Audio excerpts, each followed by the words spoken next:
die, Father. Is nothing left. Ever since I was a child, I had a feeling that something is missing in me. I want to know why I am here. Can any of us know that? Become yourself. Then God and the devil don't matter. I want to learn. I want to understand. Become. Can you find the force to enable these two quite opposite lives to live together in yourself? At any moment, the wolf can devour the lamb. And you must learn what it means to become responsible. This is an exact science. And that is why you are here. From the foreknown history to the unknown future, this is Red Ice Radio. For the seeker.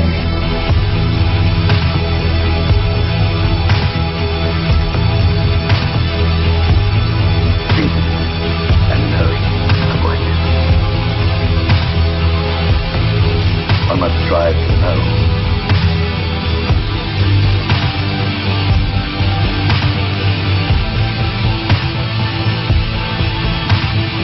Welcome, ladies and gentlemen. I'm Henrik. Thank you for tuning in wherever you're listening from. We are available worldwide through our website, redicecreations.com, and we have much more for you right there on all the topics that we find interesting and important, so I hope you check it out.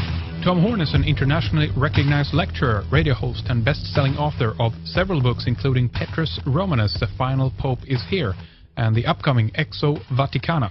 He is a well-known columnist who has been interviewed by U.S. congressmen and senators on his findings, as well as featured repeatedly in major media. Tom received the highest degree, honorary doctorate, bestowed in 2007 from legendary Professor Dr. I.D.E. Thomas for his research into ancient history. And today we're going to discuss the recent news of the abdication of Pope Benedict XVI and the prophecy of the final pope, Peter the Roman, whose reign would end in the destruction of Rome. The list of the popes from St. Malachi heralds the beginning of great apostasy, followed by great tribulation, setting the stage for the imminent unfolding of apocalyptic events. According to this prophecy, the next pope will be a false prophet who leads the world's religious communities into embracing a political leader known as Antichrist. We will also discuss the reformation of the Catholic Church and how whoever seats the throne of the papacy might take a more active part in both politics and the disclosure of extraterrestrial life, something Tom writes more about in the upcoming book, Exo Vaticana. All right, welcome back so soon, we should say, due to these very interesting developments, of course. Thank you for taking the time talking with us today, Tom. Hey, Henrik, always great to be with you on Red Ice Radio. Excellent. I know how many requests you've gotten about this, understandably, so we're very fortunate to have you with us. We really appreciate it. So tell us, first of all, Tom, what has happened and what do you know so far regarding the resignation of the Pope, Tom? Well, of course, I think we knew, at least we speculated a lot, last year, 2005, when we released that book, Petrus Romanus, The Final Pope is Here, because... and by the way, I should say that I don't consider myself to be a prophet.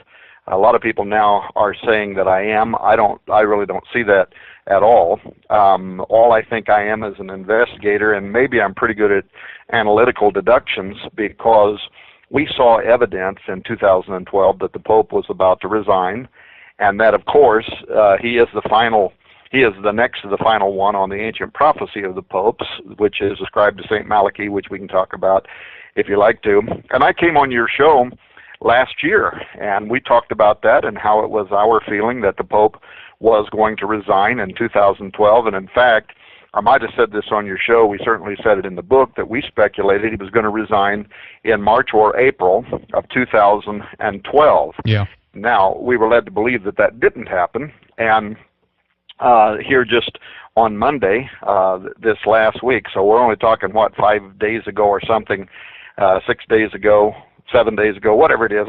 I'm sorry, I've been doing so much radio, I don't know what day it is anymore. No worries, Tom. but basically a week ago, the Pope announced that he was going to abdicate his bishopry over Rome and his sitting upon the throne of Peter. And now, why that brought a great deal of attention back upon me was 3 weeks before the Pope announced that he was going to resign, I was on another radio show with Steve Quayle, in which I said that the resignation of Pope Benedict was imminent. Well, then 3 weeks later he resigned, and everybody in the world wanted to know how I knew that. Right? An interesting thing, though, that we have since learned is that, in fact, the Pope actually stepped down in 2012 exactly when we speculated that he was going to. And this was verified in a February 11 article in the New York Times. The title of that article, if somebody wants to look it up, is called "A Statement Rocks Rome, Then Sends Shockwaves Around the World." This was right on the heels of the Pope turning in his resignation.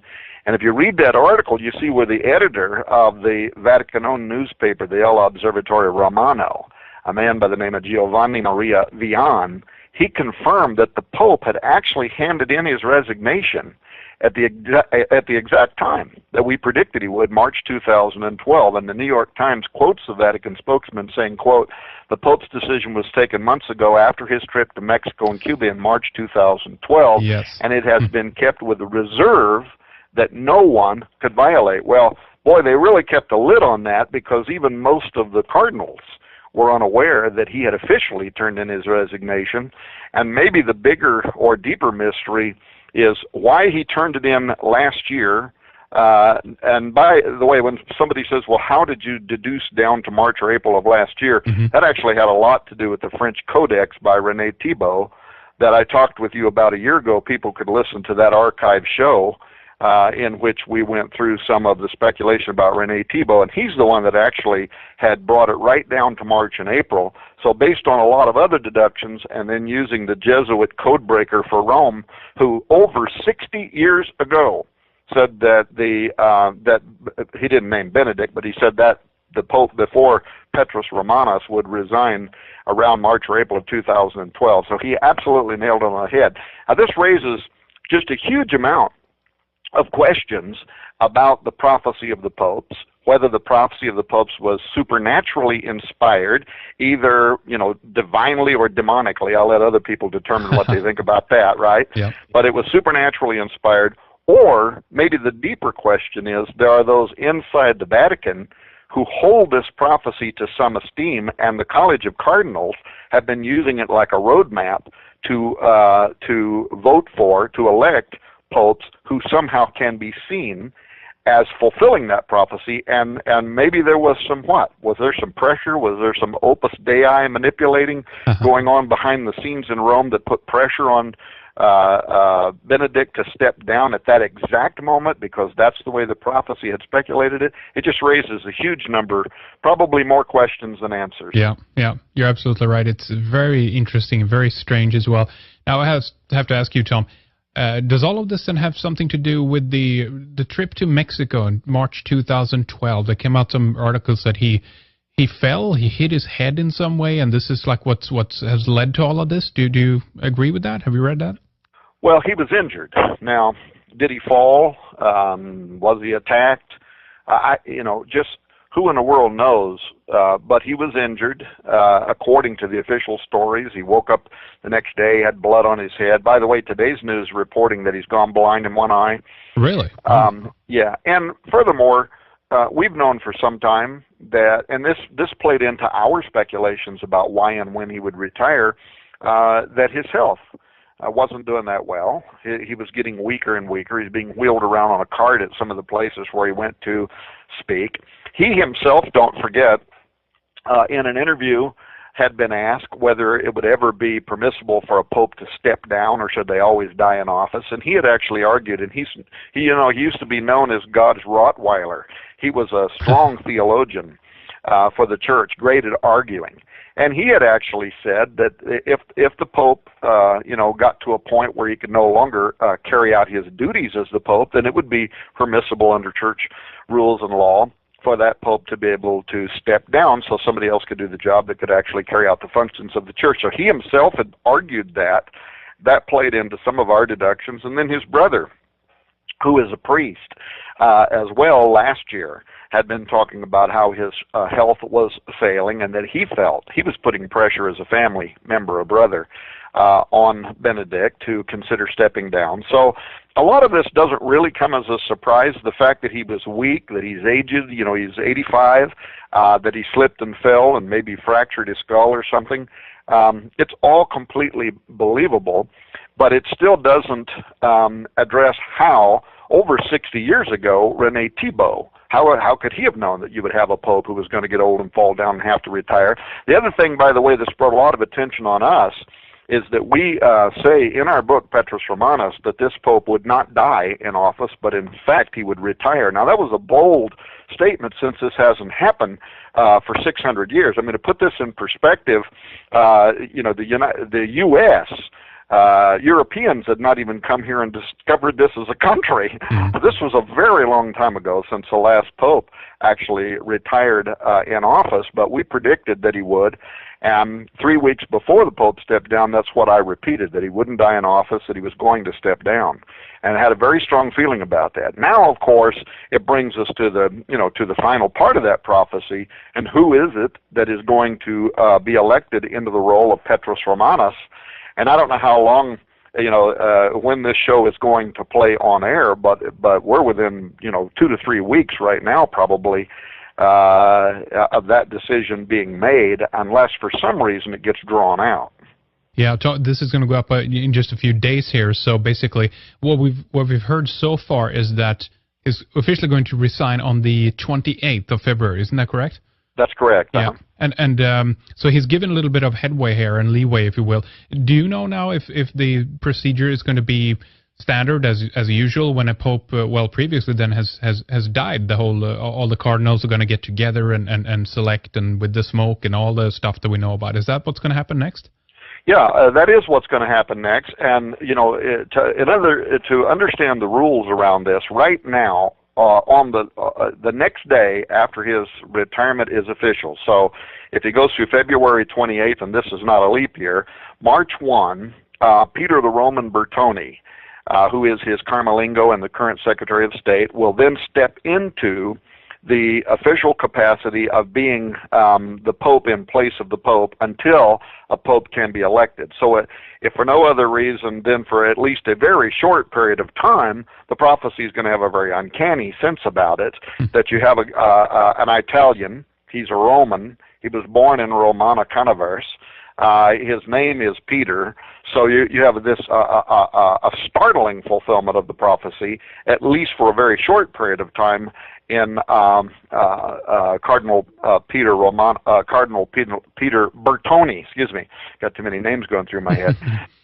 Now, but all of the elector cardinals, and there's not supposed to be more than 120. I don't know how flexible they are on those rules, but let's say 120 electors, the College of Cardinals. They will head now to the Vatican. And there'll be a whole process of sequestering the voting members so that the outside world can't have contact with them. Any cardinal who's turned 80 before the day that the papacy was vacated, either by death or resignation, cannot take part in the election. And that would mean that if Bertone was elected, he's, I think, 78 now, that would just squeak in. I think there's reasons, by the way, I could give you who I think my top potential electees are. I think there's reasons why Bertone at one time would have been a favorite and probably isn't now.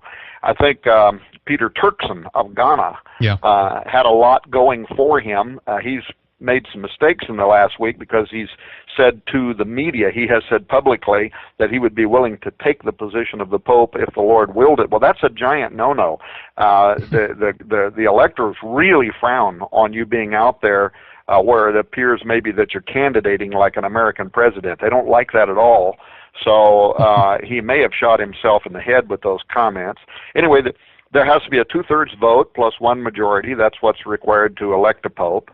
2 ballots each are held in the morning and afternoon. If a new pope's not elected after 12 to 13 days, then they can choose to impose just a majority rule, so a simple majority. And I could explain the whole process, how they write down the votes. People wonder what's up with the white smoke and the black smoke. That's because when they write down their votes, they fold the paper a certain way. They put that paper onto a certain plate that's then spilled over into another plate on the top of an altar. Those are counted by what they call the scrutineers. If, though, nobody gets the 2/3 plus 1 majority at the first part of the vote, they keep doing it. But in any case, if nobody's elected, there's a chemical that they put on those ballots, and they put them in the furnace, and when they're burned, then that smoke comes out, and it's black, and then they know that, so far nobody's been elected.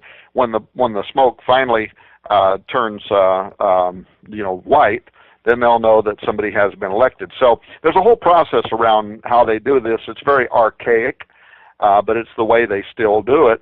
And they're headed there now. Now the rules normally would say that when a pope passes away, within 2 weeks, the College of Cardinals is supposed to come together to begin this whole process. That's the reason why everybody at first was saying they're going to come to Rome March 15th, because with the Pope resigning on the 28th, 2 weeks, basically those are the rules. But they can choose to come together sooner than that.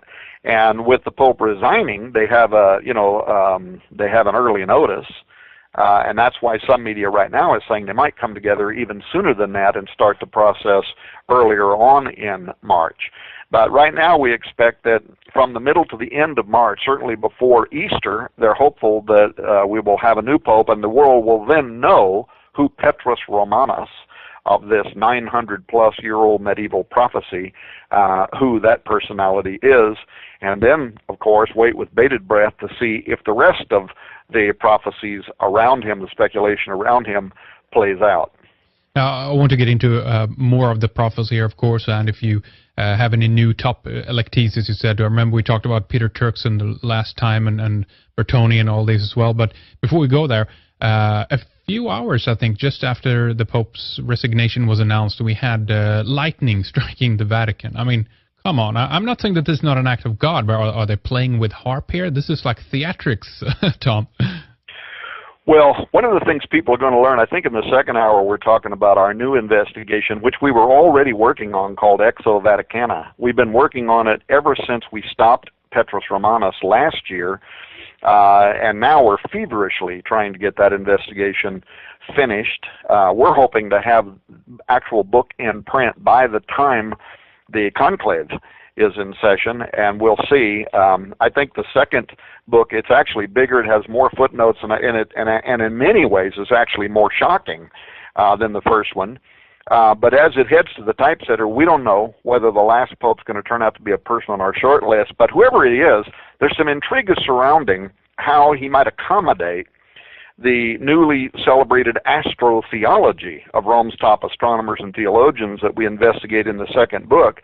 But part of this has to do with signs from the heavens. We devote entire sections in this book to pointing out how the Bible describes the false prophet. Some people believe that Petrus Romanus, some people believe that the very next prophet, or pope, is going to be the false prophet of biblical fame. And I'm not just talking about evangelicals. There are Catholics who believe this, and there are Catholic academics who have written about it for a long time. So we go into all that. But here's the point. The false prophet and the Antichrist in the Bible have allegiances and endowments that are not of this earth, including the fact that both of them can call fire down from out of the heavens, which of course is suspected to be the host location of those aliens. The first thing that went through my mind when lightning struck February 11th, now we're just talking, what is, again, 1 week ago. This is very recent. Yeah. Struck St. Peter's Basilica twice, immediately following the resignation of Pope Benedict. This whole thing, the very first verse that went through my mind had to do with how they have power to call fire down from out of the heaven. Now, it was also 2 lightning bolts, which numerically corresponds very well with the false prophet and the Antichrist. How so? Well, 2. They both have the power to call fire down from out of heaven. And so you have two lightning bolts, one after the other. And there's, by the way, there is an ancient occultic, but also a biblical perspective around this. For instance, the scripture says, and the Lord speaks once, yea, twice. And in occultism and in biblical scholarship, there is a precedent that says, if the Lord wants to confirm something, he'll repeat it. And so lightning striking twice, and not just lightning striking somewhere in Rome, hitting St. Peter's Absolutely Basilica, amazing. Absolutely amazing. Which and then right there, in the near distance is the Roman obelisk that speaks to the coming of this final figure that we believe to be the Antichrist. There's just a great deal around this. And again, this isn't just Tom Horn. They're Catholics right now. One of the most highly visited Catholic websites is run by Michael Brown. I don't know if you've ever interviewed him. He runs Spirit Daily. Yeah, no, not yet. Yeah. Yeah. Well, he and we've communicated over the past, but just something like 2-3 days ago, he had a headline that he wrote on Spirit Daily called "When Lightning Strikes, Sometimes It is Simple Energy in the Air, and Sometimes Perhaps Something Else." That's the title. And he goes on to point Catholics and to remind them how many apparitions of their faith, and also omens, both auspices and inauspices, have been warnings to the faithful that have been accompanied by lightning. And he talks about the apparitions at Lourdes, which, by the way, were also commemorated last Monday, the day the Pope made his announcement. But he points to that and reminds Catholics how apparitions were combined with thunder and lightning at Lourdes. Then he points how it was a flash of lightning that introduced the first appearance of the apparitions at Fatima in 1917. And that's also something you and I talked about last year on your show, how that the true revelation of Fatima might have been being covered up, but might actually now come to pass with the election of the final Pope. Spirit Daily also points to Medjugorje. The night before Mary's first reported apparition, lightning struck with such force that it actually damaged the village post office and some other buildings, and villagers went running out into the streets to sprinkle holy water on the ground. It scared them so much.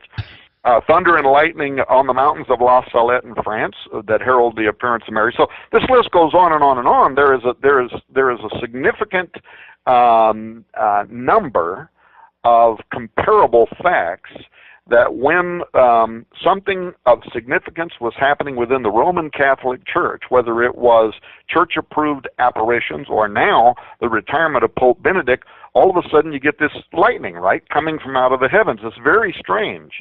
Now, is it HAARP? There is this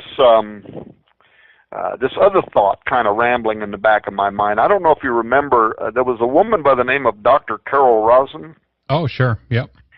And she swore that before he died, Dr. Werner von Braun, in the 70s, she was working in an office with him, and he shared with her how that there was going to be a fake alien invasion of planet Earth, and that this was all what was really behind the whole Star Wars project and all that, that would be used to set up a one world government, right? Yeah. Well, if that's true, that there's going to be some kind of a fake invasion that then would bring the world to its knees in fear, that would then give rise to a one world government because everybody's crying out for some kind of safe haven, then if that's true, if that technology is developed to that stage, well, then of course it could have been HAARP or something else that sent a lightning bolt down. But I take a more supernatural, metaphysical approach to it in my own belief system, and I think, like Michael at Spirit Daily, I think something is astir in the supernatural realm. And let me just give you a quote, by the way, from his website that I have right here. He's talking on and on and on about all this. He says, a pope's resigning for the first time in 6 centuries, a pope who took the name Benedict, as in the saint who battled evil.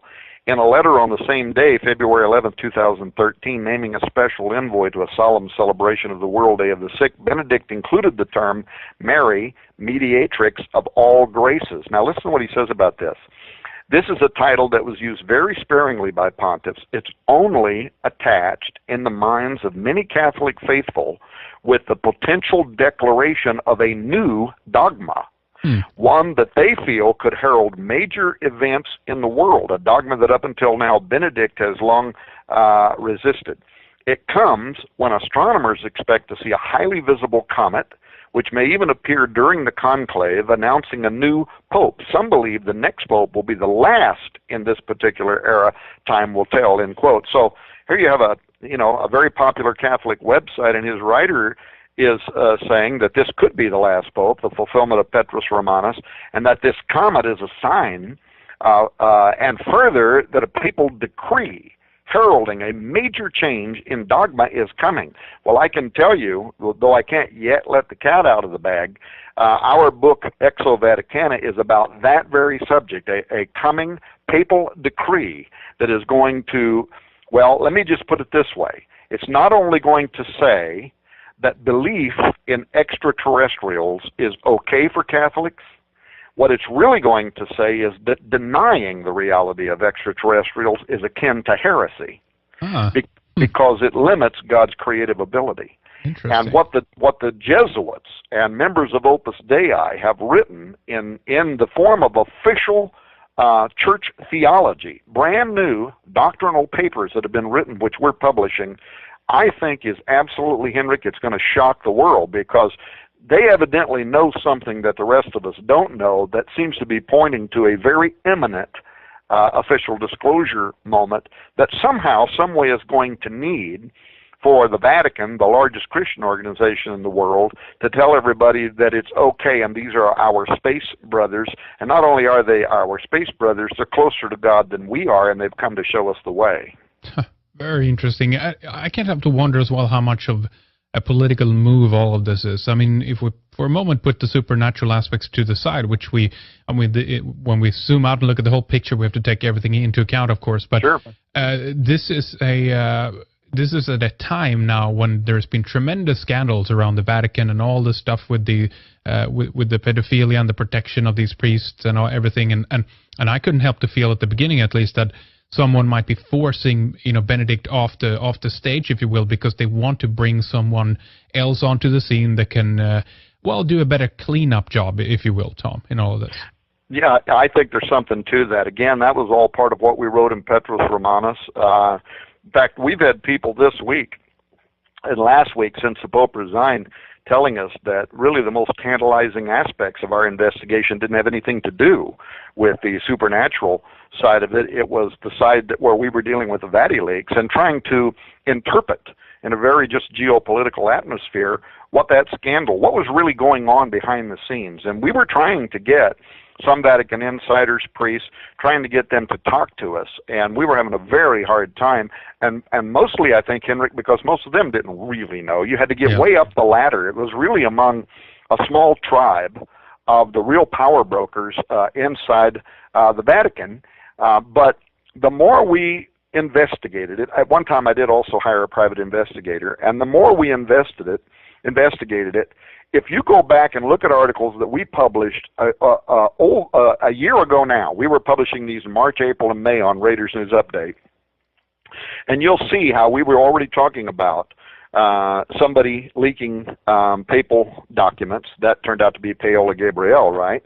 Yeah. He got arrested by the magistrates as the source behind the leaked documents. The minute that happened, we said he's just a figurehead. He's somebody who was being used, but he was being used by people much more powerful than he is. Then a Vatican computer expert was arrested, Claudio Sciarpaletti, and he was convicted of aiding and abetting, and we said he's just another pawn. And then one cardinal was suspected of operating behind the scenes. And anyway, what we've been saying from the beginning is that this was a much deeper internal power struggle. Well, now, church historian Alberto Maloney, he's writing how that all of it was just a power struggle among cardinals in the Curia.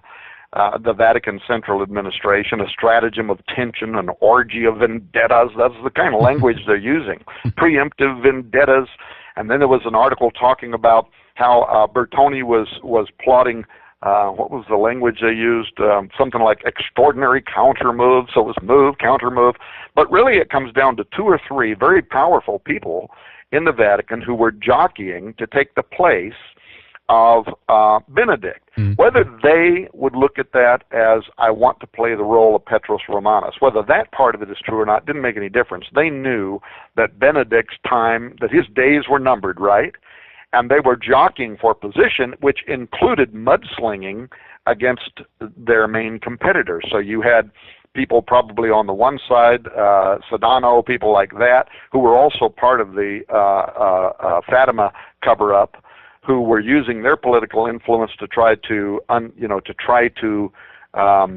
play off of some of these leaked documents to make Bertoni look bad. Bertoni, on the other hand, he's an Italian, probably has a lot of friends inside the Vatican that were trying to protect his position as possibly, the candidate that would take Benedict's place.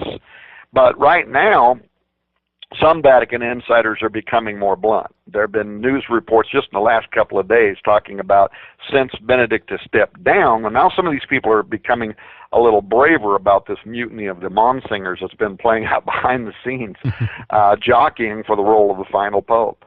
And the bottom line is, the unpleasant reality is that a conflict has been going on for probably 24 months, at least for 18 months, over who will become Petrus Romanus. And it's been boiling beneath the surface, almost completely unknown to the public at large, but foresaw, I think, by some of the Catholic prophets, and not just Malachi or Morger, more recent Catholic prophets like Father Herman Bernard Kramer, who wrote about all this in the Book of Destiny and talked about the final pope who would come and how it would be a time that would be accompanied by a lot of great negativity around Rome. And by the way, even some of the some of the most oldest Catholic prophets, Father Cardinal Manning, different ones, foresaw that Rome would eventually become so apostate that it would literally be destroyed.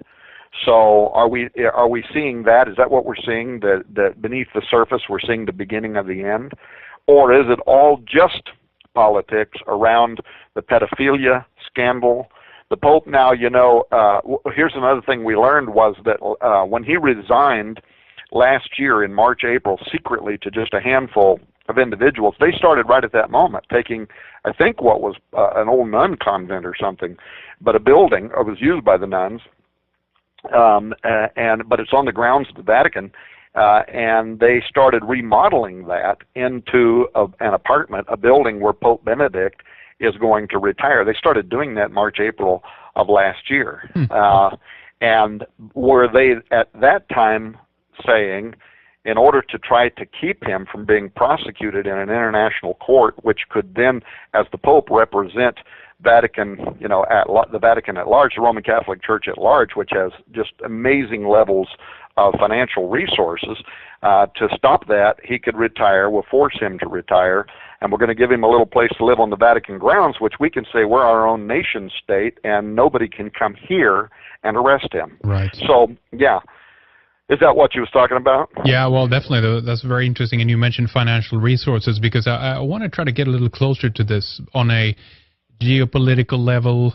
We're all wondering how much influence does the Vatican really have? How much does the Pope individually even have? Because if we look at least the language of the Vatican, as you said before, they are definitely kind of spearheading in some cases, the strive towards a new world order, a global government in some cases. And how important is it, do you think, for some of these people behind the scenes to become Pope? Would that even be significant? Would that be, can they influence a lot being that? Yeah, I mean, look, they don't politic like American presidents do, or governors or whoever, who go out and step up on a stump and try to convince a bunch of voters of a particular thing. But they do politic. They sit in their lunch rooms and have wine and cigarettes and sit there and yak about who they think the next pope should be. And sadly, it probably doesn't have a whole lot to do with the spiritual health of the church. It usually has more to do with who could politically favor the ideas of those particular cardinals. That's really what it comes down to. Who could we put into office who could be a champion for our causes? And so that's another reason right now when you think about what's being said about Peter Turkson of Ghana. Oh yeah, his name would be an amazing fulfillment since he is named Peter, and once he started ruling from Rome, he'd be Peter the Roman, Peter from Rome. But how much political influence does Ghana have? I don't know, because I don't think there's a whole lot of Africans cardinals among the electors, but there is a majority Italian electors. And Rome is still an old boys club among the Italians. It just is. Sure. They went out on a limb, recently. They elected a German. They've elected, other people. But I think this time around it's going to come back to Rome. My prediction would be that it's probably going to be an Italian. Now, Cardinal Tarcisio Bertone, he's the man most responsible for appointing a large block of Italian elector cardinals last year that Benedict endorsed, but he's also angered and embarrassed a lot of non-Italian cardinals, so I think it's going to be hard to get him elected. A little side note, by the way, Cardinal Bertone is a Salesian, which means a disciple of Don Bosco, the saint of the 1800s, who's famous for his vision about a future pope who arrives just as the Catholic Church goes through a fierce socio-political and spiritual storm that some have interpreted as the beginning of the Great Tribulation. Just an interesting side note there about Bertone, besides his name. Of course, Cardinal Peter Turkson. I think Cardinal Angelo Scola, he's also an Italian. He's got a strong Italian bloc of voters, and he works easily with them. I'm not sure to any extent that he's been involved in the conspiratorial aspects of mudslinging. He's got a theological background that issues from the church in Rome, so that they think should be addressed. So I think he's a possibility to keep in mind. There's another possibility that has the name of Peter, Cardinal Peter Erdo, and nobody's talking about him. He's a Hungarian cardinal of the Roman Catholic Church. He is the Archbishop in Budapest. He's the primate of Hungary. He's the president of the Council of the Bishops' Conferences of Europe, and he's only 61 years old. And if the cardinals this time around are looking for somebody who can stay in office for a while, he could be a surprise, Peter the Roman. Another possibility is Cardinal Bakara Batros al-Rahi.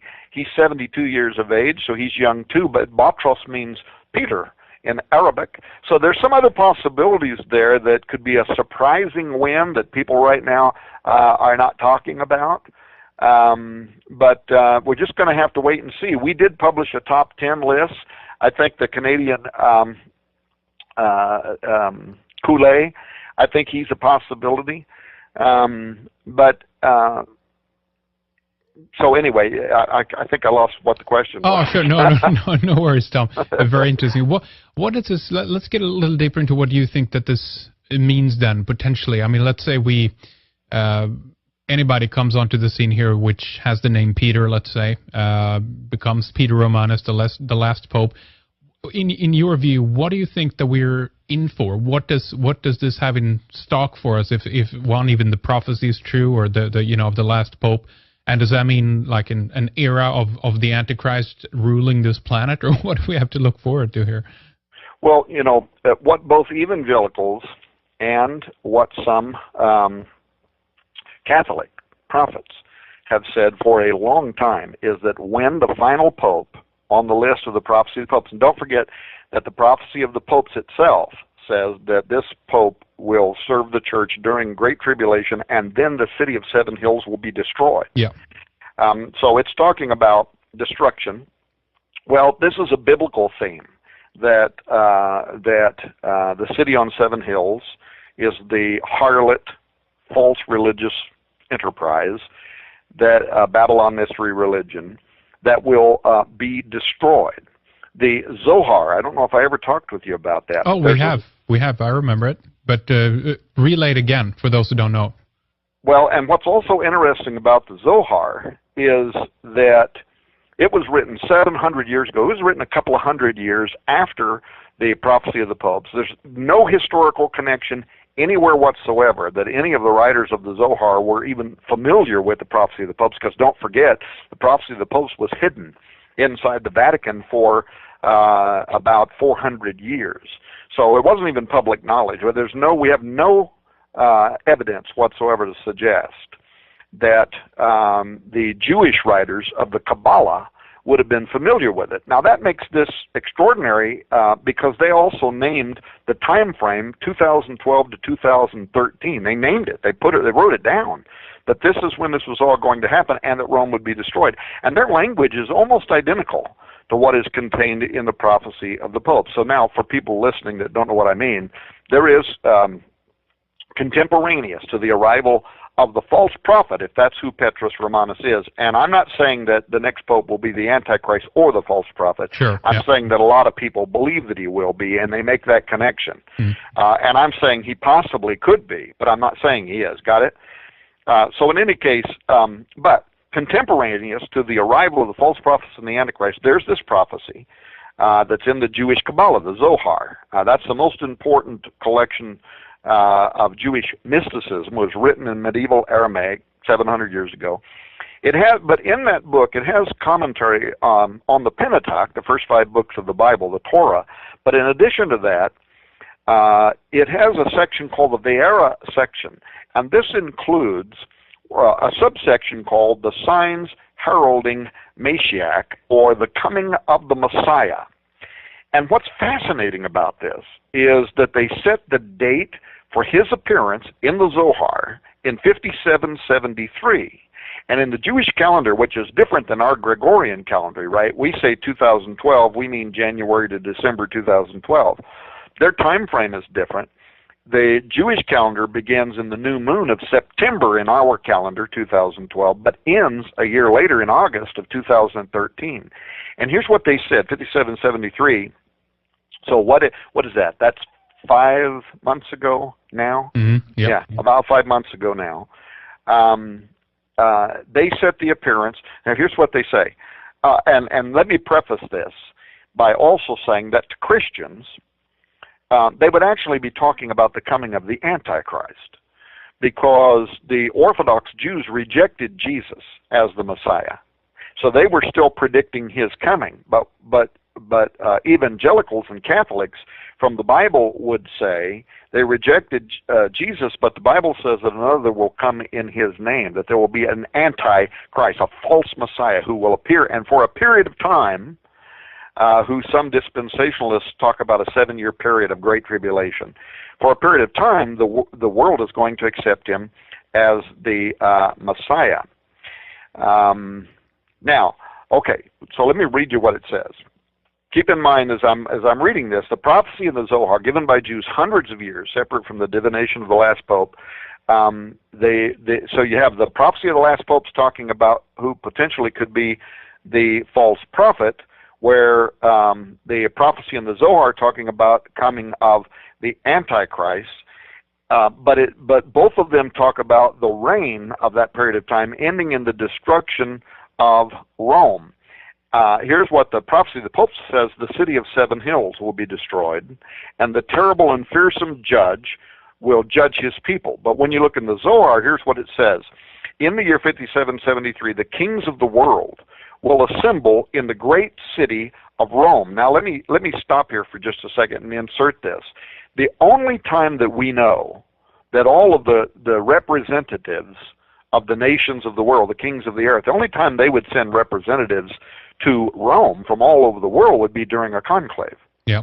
I know of no other time where all of the most powerful nations on earth would be sending their ambassadors or representatives to the Vatican than during a conclave. So let me go back to the prophecy. The kings of the world will assemble in the great city of Rome, and the Holy One will shower on them fire and hail and meteoric stones until they are destroyed, with the exception of those who will not yet have arrived there, end quote. So first of all, a 700-year-old Jewish prophecy in the Zohar telling us that about the time the Messiah is going to appear, the nations of the world are going to gather in Rome, and the only ones of those representatives that aren't going to be destroyed when the city is destroyed are those who were en route to get there and hadn't yet arrived. So this sounds like it's right at the very beginning of a conclave. People are assembling, they haven't got there. Now, then it goes on to say, these will commence, not all the kings will be destroyed. These will commence anew to make war, but from that time the Messiah will begin to declare himself, and around him there will be gathered many nations and many hosts from the uttermost parts of the earth, end quote. So they're gathering in Rome. Something happens. Meteoric stones, fiery objects as it's translated, fall from the heavens to destroy the city. This leads to war. The nations that are surviving or they're reacting to something, this is what's caused some Catholic mystics to speculate that this is going to be a terrorist attack on the Vatican during conclave, because you got these fiery objects falling that then causes a response from powerful nations throughout the world, including probably the United States, responding to that terrorist attack upon Rome. But this is going to be the catalyst, according to this Jewish prophecy, that gives birth to the appearance of the Messiah, who we would call the Antichrist. So what's amazing is when you take this 900-year-old Catholic prophecy, this 700-year-old Jewish prophecy, and just combine it with evangelical and Christian eschatology, it's an amazing glove fit around some terrible event that then causes World War III, but which then also causes the formation of the most powerful nations of the world coming together under global government, which then could present this personality, the Antichrist and the false prophet, the leader of the religious communities of the world, to give their devotion to the appearance. Look at that. It's like, again, we said it before, and you have too, Tom. It's either it's a playbook or it's real, true, accurate prophecy. You know, it's very interesting. And again, just think about this. Tie in the comet here now that hit Russia 3 days ago. There's an asteroid DA14. You have Izon coming up in a few days. What if this is really is the precursor to something larger, comet-wise, asteroid-wise, actually coming in, the initial debris or something like that? It would be total mayhem, Tom, on this planet. Yeah. Back to part of the supernatural part of this, when we were investigating the prophecy of the popes, we learned that there was also a long line of other Roman Catholics who down through time saw Rome being destroyed after becoming an engine of the Antichrist. But one thing that we turned up just recently that kind of ties a lot of this together, trying to track down, where some of the modern writers in some of the material we're working on for the new book, Exo Vaticana, where they came up with this idea that Rome would be destroyed and it's going to be the great harlot, and that somehow this is also connected to either a pretensive or actual announcement by the powers of the world that we are in contact with extraterrestrial intelligence. And what in the world does that have to do with the coming of Petrus Romanus and the Vatican and all that? Well, we're trying to put all this together. And there was a team of like 6 of us. Me and Chris Putnam are writing the book, but I have a team of like 6 of us trying to track these people down. We actually got interviews, by the way, with leading astronomers, including Guy Conflon-Magno. We got 5 interviews with him from Rome. So we got this right from the horse's mouth. And when we were trying to track down where some of this theology was coming from, we came across an associate of Popes John Paul II and also Benedict, Pope Benedict XVI. This was a friend of his. And he was considered one of the most important Catholic theologians, Hans Urs von Balthasar. Now, he died in 1988. And at his funeral, Cardinal Ratzinger then, who became Pope Benedict, of course, he praised his theology as correct and a proper roadmap for today's church. Well, what theology was he talking about? It was a provocative work by Hans von Balthasar called Casta Maritix, or Chaste Harlot. And in this work, he not only identified the Roman Catholic Church as the great harlot of Revelation, but he embraced it.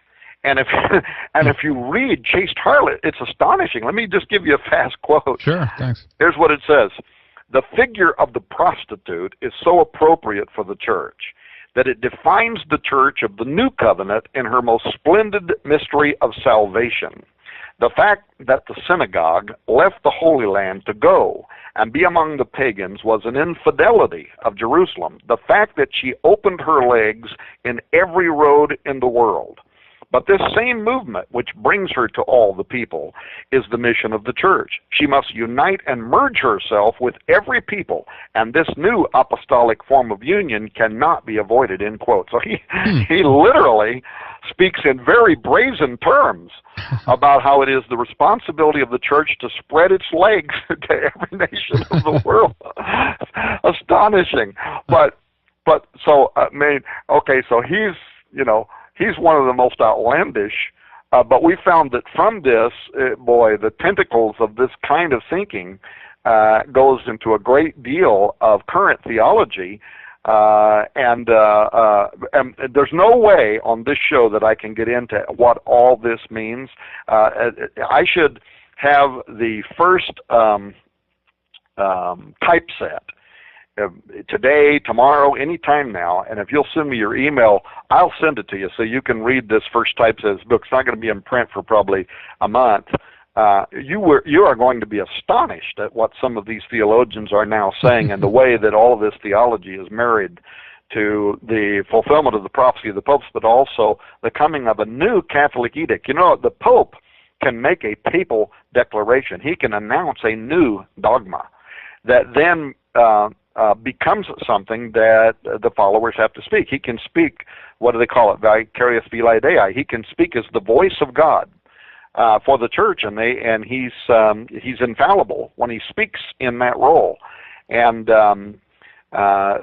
such is coming soon, and I think it's going to just absolutely astonish people what this all means. But we've documented it. We've got documents. We've got the comments from the actual theologians that are working on this for the Vatican, and we've got some of their own papers, which I don't think they're yet ready for the world to know about, but they're going to know about it.